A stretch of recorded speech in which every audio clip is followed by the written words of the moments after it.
ছোট আপা, এসব কি করে হলো? তোর দাদি বাজার করে বাড়ি আসার সময় অ্যাক্সিডেন্ট করেছিল। এই ছেলেটা তোর দাদিকে ওখান থেকে তুললে সেখানে ভর্তি করেছে। আমরা পরে জানতে পারি, স্কুলে ফোন করে তোকে খবরটা দিনু।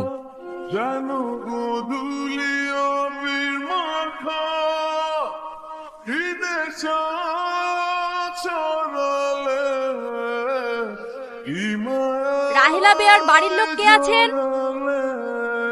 আমি ম্যাম। পেশেন্টের অবস্থা খুবই ক্রিটিক্যাল, ইমিডিয়েটলি অপারেশন করাতে হবে। আপনারা তাড়াতাড়ি 2 লক্ষ টাকা জমা করুন। 2 লক্ষ টাকা? এত টাকা আমি এখন কোথায় পাবো? ম্যাম, আপনি অপারেশনটা শুরু করতে বলুন, আমি টাকা ম্যানেজ করছি। না না, এখানে এরকম কোনো রুলস নেই। আগে টাকা জমা করুন, তারপরে অপারেশন শুরু হবে।